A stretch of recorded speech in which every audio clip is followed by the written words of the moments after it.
Bună ziua, dragi participanți din Republica Moldova și România! Mă numesc Tertereanu Aurelia, sunt profesor de informatică și TIC și în cadrul programului transfrontalier de instruire și schimb de bune practici instituționale Republica Moldova-România, integrarea elevilor cu CES, provocări și soluții, am ales să dezvolt o temă de actualitate și anume softuri educaționale pentru copiii cu dificultăți de comunicare și interacțiune socială. După cum bine știți, formarea competențelor descrise în programa școlară nu este posibilă doar prin utilizarea unor strategii clasice de predare, învățare, evaluare. Așadar, instruirea diferențiată individuală, cu ajutorul softului educațional, bineînțeles, poate fi o alternativă de succes. O să vă prezint câteva softuri educaționale pentru copiii cu dificultăți de comunicare și interacțiune socială și o să începem cu aceste softuri educaționale pentru elevii cu deficiențe de vorbire și limbaj. Ei bine, aici o să ne referim la 3 softuri educaționale și anume Logopedix și Eva Logos. Cele 2 softuri educaționale sunt specializate în logopedie, destinate tuturor copiilor cu dislexie, dislalie și întârzieri de limbaj, fiind adaptabile atât pentru copiii preșcolari din învățământul primar, dar se pot folosi și în învățământul gimnazial cu succes. Așadar, Logopedix este o platformă software de logopedie online pentru copiii cu CES și TSA. Este singura platformă online care permite interacțiunea logoped-profesor și copil pe același ecran virtual din locații diferite. Eva Logos este și acesta un soft educațional destinat evaluării copiilor cu cerințe educaționale speciale. Meniul principal cuprinde 3 secțiuni importante: evaluare limbaj, evaluare psihomotricitate și evaluare psihologică. Un al 3-lea soft educațional este Semblance ABC. Ei bine, acesta conține imagini în culori, o muzică plăcută și jocuri captivante, cu ajutorul cărora copiii pot învăța să citească și să scrie. Programul este disponibil în diferite limbi, inclusiv limba română, engleză, franceză, spaniolă și germană. Pe lângă aceste softuri educaționale, vin în ajutorul copiilor și anumite aplicații de comunicare. Ei bine, aceste aplicații de comunicare pot fi instrumente incredibil de puternice, care vin în sprijinul unui copil care nu poate vorbi, ajutându-l să învețe să comunice cu cei din jur. Și aceste aplicații sunt utilizate pentru copiii care au dificultăți în utilizarea vorbirii, pentru a-și transmite gândurile și ideile.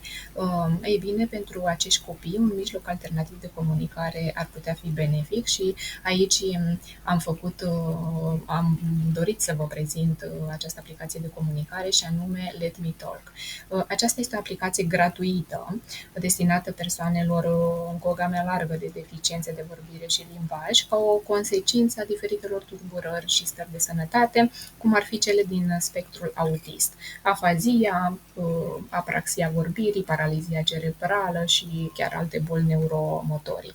Această aplicație de comunicare permite utilizatorului să construiască propoziții simple prin legarea unor pictograme între ele.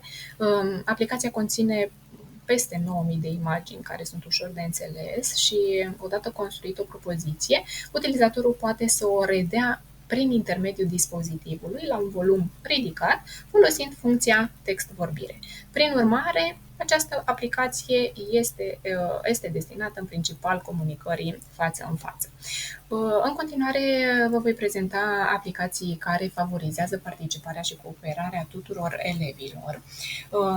Și aceste aplicații pot fi utilizate practic în orice grup educațional care are acces la internet utilizând laptopuri, smartphone-uri sau tablete.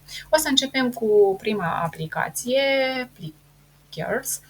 Această aplicație este una de răspuns rapid la clasă, care permite profesorilor să utilizeze un dispozitiv mobil pentru a scana anumite coduri pe care elevii le folosesc, anumite coduri tipărite, în funcție de orientare pe post de răspuns. Această aplicație este disponibilă și pe Android, existând și o interfață web. Cum funcționează? Profesorii pot crea întrebări din mers sau pot selecta un set de întrebări create în prealabil, dacă doresc. După ce întrebarea este proiectată pe un ecran, elevii ridică anumite cărți de răspuns personalizate, întorcând cărțile în diferite orientări pentru a-și indica răspunsurile. O parte în sus pentru A, o altă parte pentru B și așa mai departe. Profesorul utilizează un dispozitiv precum un telefon sau o tabletă și scanează răspunsurile elevilor care sunt înregistrate.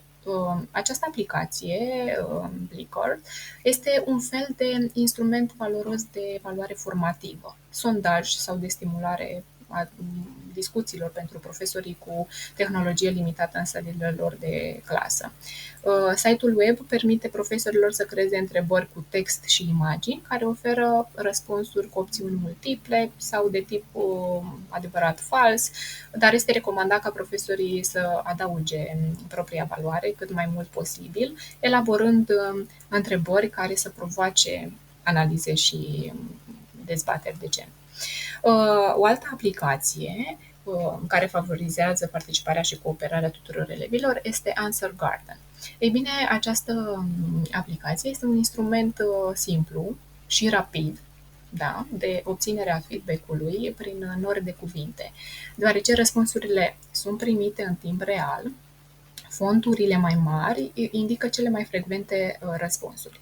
Profesorii încep prin introducerea unei întrebări pe site și apoi aleg din câteva opțiuni.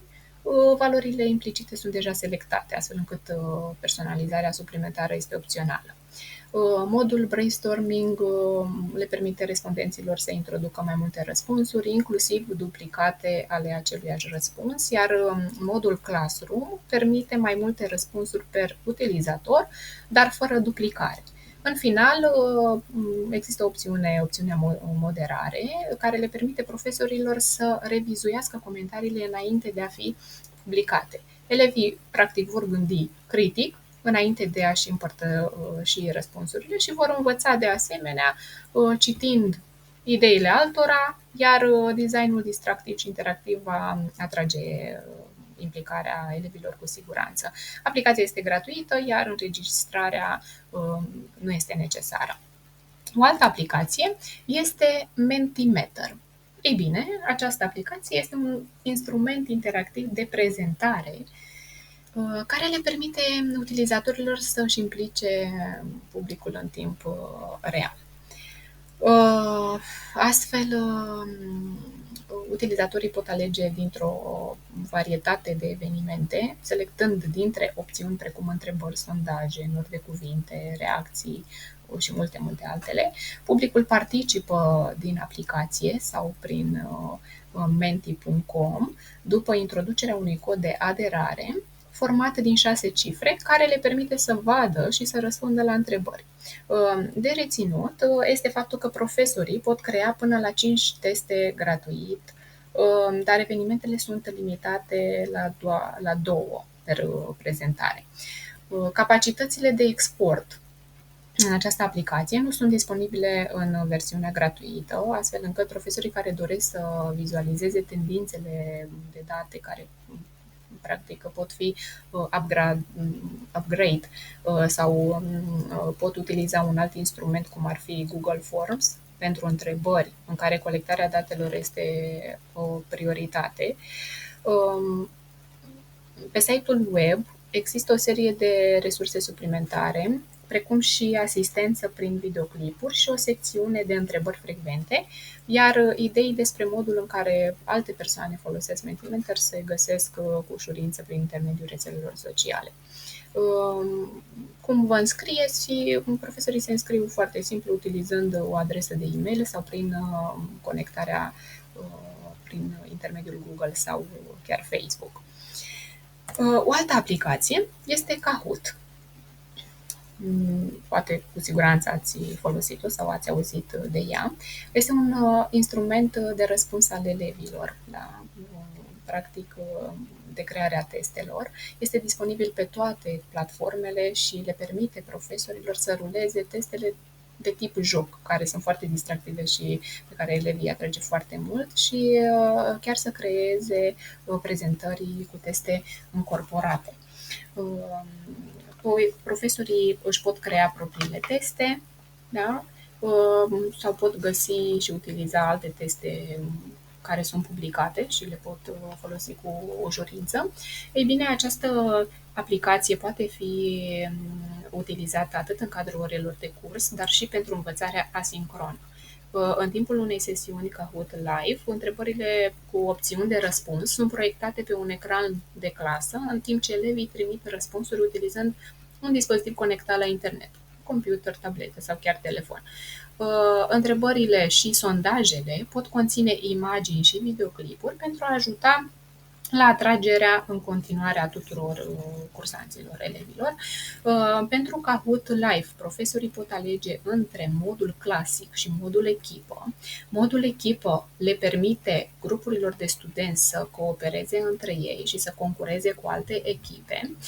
Provocările atribuite pot fi finalizate asincron, dar elevii câștigă în continuare puncte pentru răspunsurile lor rapide și concurează cu colegii lor. Clasamentul apare după ce toți participanții au răspuns și Kahoot nu implică crearea de conturi pentru elevi. Este foarte ușor de folosit pentru că se folosește doar un cod PIN de pe ecranul principal și un nume de joc pentru fiecare participant. Cu un cont gratuit, chestionarele create pot fi cu alegeri multiple sau de tipul adevărat fals, iar creatorii pot ajusta limita de timp și valoarea punctelor pentru fiecare întrebare. Acesta un profesor o pot face. Puteți să găsiți informații suplimentare pe https://kahoot.com. Un alt joc concurs similar Kahoot-ului, care poate fi utilizat iarăși cu ușurință, ar fi Quizzes, despre care nu l-am mai menționat aici, dar este la fel de ușor de utilizat și este tot un joc concurs. Bun, mai departe, o altă aplicație pe care am vrut să vă prezint este Book Creator. Ei bine, această aplicație este un instrument de creare a cărților digitale, uimitor de ușor de folosit, cu opțiuni nelimitate. Aceasta practic, un îndrumare, chiar și elevii din clase de primare ale școlii la care predați pot folosi această aplicație pentru a produce și publica propriile cărți simple sau benzi desenate cu imagini, videoclipuri și alte elemente audio pe care și le doresc. Elevii se alătură bibliotecii clasei folosind un cod, iar apoi orice carte pe care o creează poate fi accesată de către profesor și adăugată la biblioteca clasei pentru a o partaja cu colegii de clasă. Înainte ca elevii să creeze prima carte, practic le este de ajutor să citească sau să li se explice tutorialul de bază. Cărțile pot fi partajate în numeroase moduri, prin e-mail, AirDrop, în cazul dispozitivelor Apple, Google Drive, Dropbox, imprimare sau publicare pe e-box și multe altele. Această aplicație este disponibilă atât pe iPad cât și pentru web, inclusiv Chrome, Google Chrome, browserul Google Chrome. Bun, mai departe am ales să vă prezint câteva softuri educaționale pentru copii cu dificultăți de învățare, tulburări de comportament sau tulburări socioafective. Ei bine, aici am ales să prezint aplicația SenseWitcher. Practic, aceste programe concepute pentru a ajuta la predarea competențelor în domeniul TIC, atât pentru cei care vor să-și dezvolte abilități de lucru cu dispozitivele de intrare și de asistență pentru copii foarte mici începători cu un lucru cu calculatorul, dar și pentru persoanele cu dificultăți de învățare multiple. O altă aplicație este Facilite Office.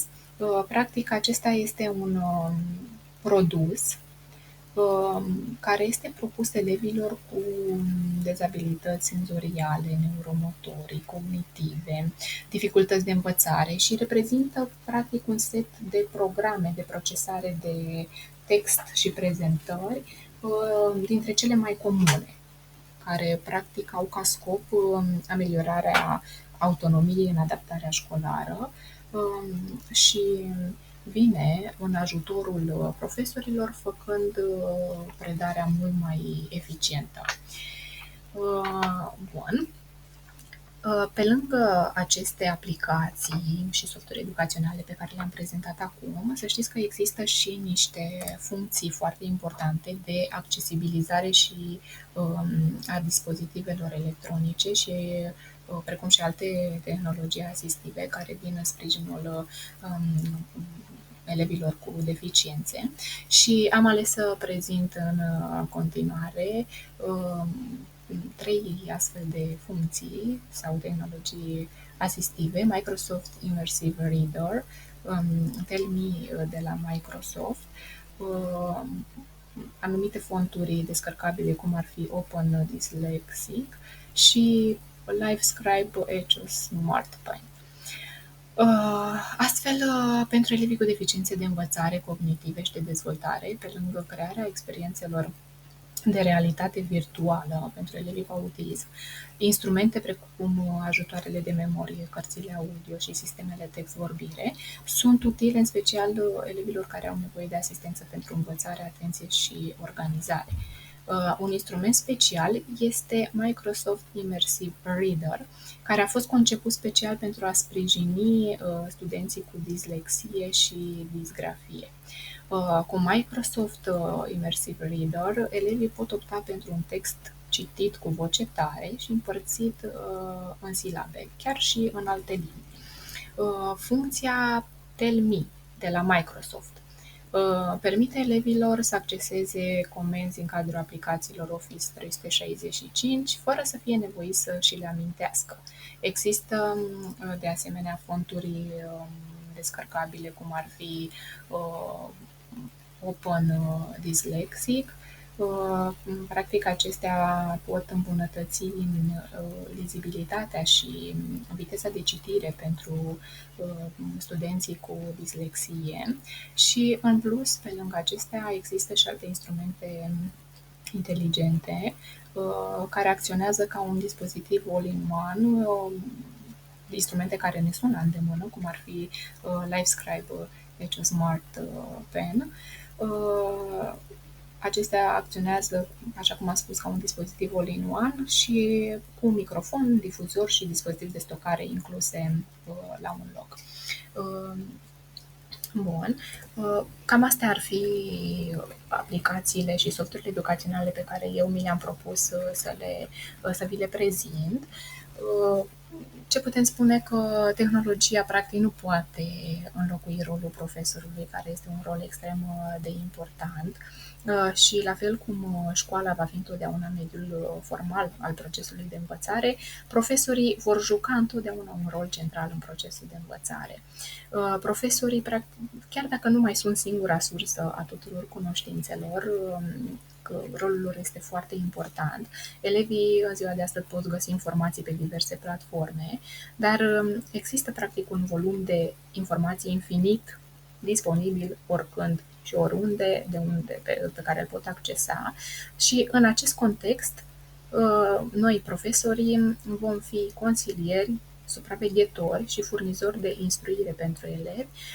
Vom avea întotdeauna autoritatea de a direcționa ceea ce ar trebui să învețe elevii, folosind instrucțiuni, precum și oferindu-le posibilitatea de a crea sau fiind nevoie să creăm un mediu de învățare adaptat nevoilor și abilităților fiecărui elev în parte. Vreau să vă mulțumesc pentru participare și îmi doresc din tot sufletul ca